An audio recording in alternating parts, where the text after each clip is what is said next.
11살 소녀가 회의실에 들어서자 실리콘밸리의 경영진 전원이 숨을 죽인 듯 조용해졌다. 웃는 사람도 말을 꺼내는 사람도 없었다. 단 한마디. 그 한마디가 수천만 달러 규모의 프레젠테이션을 중단시켰다. 그 이유는 저희 엄마가 사람을 살릴 수 있는 도시를 그렸어요. 그 아이의 손에는 낡은 스케치북 한 권뿐이었다. 슬라이드도 없고 화려한 3D 설계도도 없었다.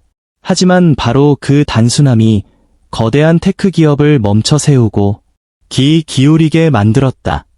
아무도 예상하지 못했다. 도시의 미래를 뒤흔든 건 인공지능도 슈퍼컴퓨터도 아닌 발표대조차 닿지 않는 작은 키의 한 아이였다. 세상을 울릴 수 있는 작은 목소리의 이야기. 그 시작은 실리콘밸리 한복판의 낡은 아파트에서 비롯되었다. 오늘의 주인공은 이혜린, 11살의 한국인 소녀, 그리고 단 한마디로 글로벌 테크 회사를 움직이게 한 인물이다. 이야기가 마음에 닿았다면 좋아요와 구독을 눌러주세요. 그 작은 행동이 우리에게 가장 큰 힘이 됩니다. 그리고 더 많은 사람들의 가슴을 울릴 이야기를 계속 이어갈 수 있게 해줍니다. 실리콘밸리, 캘리포니아. 어느 화요일 오후, 낡은 아파트 2층. 예린이 조용히 문을 열자 녹슨 경첩 소리가 정막을 찢었다. 엄마, 다녀왔어요. 그 말에 돌아온 건 집안을 감싸는 깊은 침묵뿐이었다. 커튼은 닫힌 채였고 어제 마신 찻잔엔 식은 물이 남아있었다. 침실문 아래로 새어나오는 희미한 불빛이 엄마 정은진 이 방 안에 있다는 유일한 증거였다. 예린은 무거운 책가방을 소파 위에 놓고 부엌으로 향했다. 개수대엔 3일째 설거지하지 않은 그릇들이 쌓여있고 냉장고엔 물 한 병과 오래된 도시락 외엔 아무것도 없었다. 예린은 조용히 컵에 물을 따르고 천천히 한 모금 삼켰다. 배는 고팠지만 엄마를 깨우는 건 더 미안했다. 엄마를 더 슬프게 할까봐. 1년 전 엄마 정은지는 남편, 친구이자 동반자였던 사람을 잃었다. 그녀는 한때 MIT를 졸업한 도시설계 전문가였고 많은 이들에게 영감을 준 도시의 청사진을 그려냈던 사람이었다. 하지만 남편이 세상을 떠난 이후 그녀는 완전히 다른 사람이 되었다. 하루 종일 침대에 누워 천장을 멍하니 바라보며 마치 마음속의 균열을 헤아리는 듯한 눈빛을 지녔다. 한때 도시의 미래를 그리던 손은 이제 무기력하게 배 위에 얹어져 있을 뿐이었다. 예린은 그런 침묵 속에서 자라났다. 스스로 밥을 하고 공부를 하고 작은 일기를 쓰거나 발코니 너머를 바라보며 스스로를 위로했다. 친구들이 놀자고 하면 조용히 웃으며 말했다. 엄마 밥 차려드려야 해. 예린의 그 말들엔 불평도 슬픔도 없었다. 단지 12살도 되지 않은 아이가 보여준 믿기 어려운 강인함이었다. 그녀 곁에 유일하게 있어준 사람은 옆집에 사는 미국인 여성 로렌 해리스. 남편을 잃은 그녀는 예린의 상황을 누구보다 잘 이해했다. 매일 로렌 할머니는 베란다 너머로 물었다. 예린아, 오늘은 뭐 먹었니? 그리고 매일 똑같이 예린은 조용히 웃으며 고개를 끄덕였다. 어느 날 로렌은 치킨 샐러드가 담긴 도시락을 건네며 말했다. 이거 엄마랑 같이 먹어. 내가 좀 많이 만들었거든. 예린은 작은 목소리로 살짝 떨리는 말투로 감사 인사를 전했다. 추워서가 아니라 감사함과 슬픔이 뒤섞인 자기 삶이 또래 아이들과는 다르다는 걸 아는 아이의 마음에서 비롯된 떨림이었다.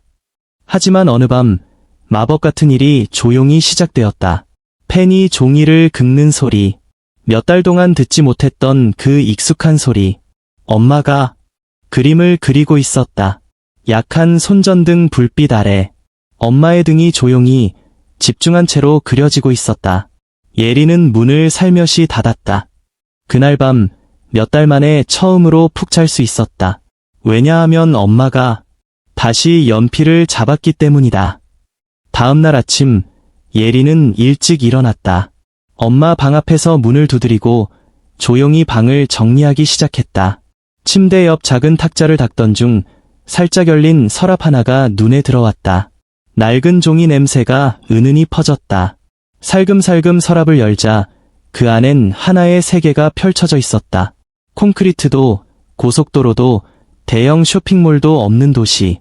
감정과 기억, 연결로 만들어진 도시. 계절에 따라 위치를 바꾸는 벤치, 겨울엔 햇살 가득한 곳으로, 가을엔 낙엽이 떨어지는 길목으로. 그곳에 살았던 사람들의 이야기가 담긴 작은 기념비로 이어진 기억의 길. 각 동네의 진짜 이야기를 벽화로 표현한 거리. 외로운 이들을 위한 작은 휴식 공간. 아이들과 노인을 위한 소음 없는 전용 전기버스 노선. 그리고 마지막 장엔 세 식구가 손을 잡고 평화로운 거리를 걷는 그림. 그 아래엔 이런 문장이 적혀 있었다. 사람은 혼자 살 수 없다. 도시는 사람을 다시 연결해야 한다. 예리는 숨을 삼켰다. 그건 단순한 스케치가 아니었다. 그건 엄마가 고통 속에서도 살아가려는 방법이었다. 부서진 마음으로 그려낸 치유의 도시였다. 정은지는 당황스러웠다. 거울 앞에 선 그녀는 자신의 모습에서 시선을 피했다.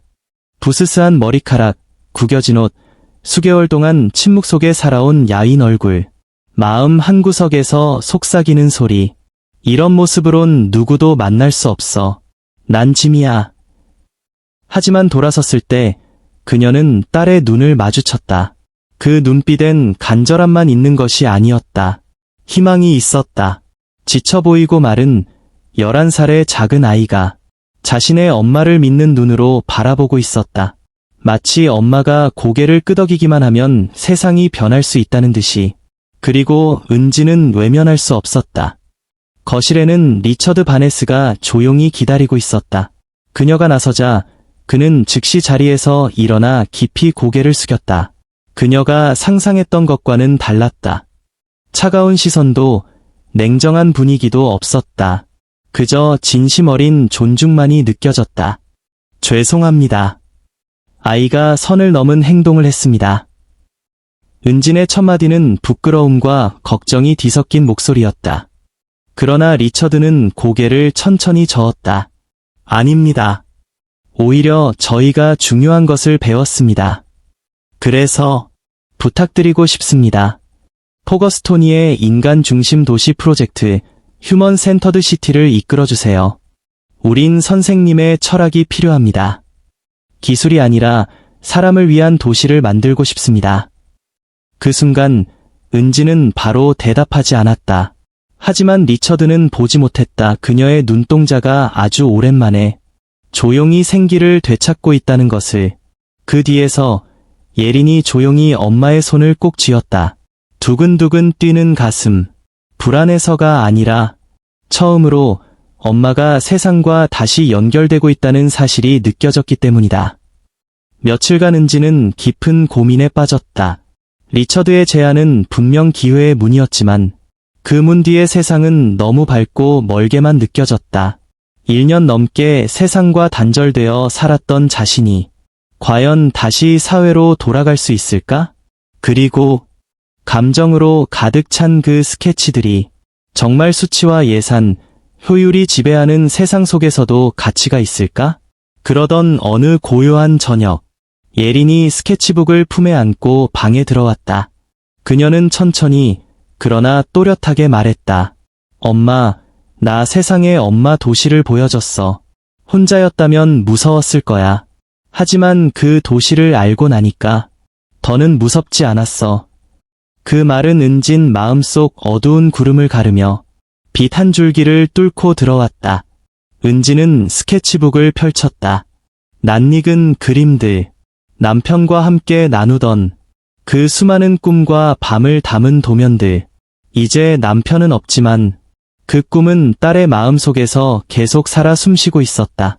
은지는 마침내 결정을 내렸다. 단 한 가지 조건을 걸고 작은 공원 하나부터 시작하자. 이게 성공하면 그때 정식으로 참여하겠다. 리처드는 흔쾌히 수락했다. 그 역시 알고 있었다. 신중함이야말로 상처받은 사람이 지닌 용기라는 것을. 그리고 첫 설계가 공개되었다.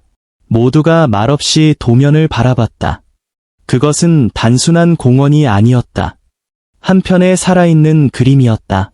햇살과 바람, 계절에 따라 자리를 바꾸는 벤치, 속도별로 나뉜 산책로, 노인도, 아이도, 외로운 이도, 자기만의 속도로 걷는 길, 그 지역에 살았던 사람들의 이야기를 담은 작은 표석들.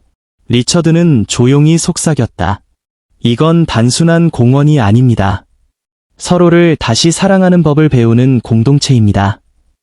은지는 미소 지었다. 오랜 방황 끝에 처음으로 지은 진짜 미소였다. 하지만 그 미소가 퍼지기도 전에 폭풍이 몰려왔다.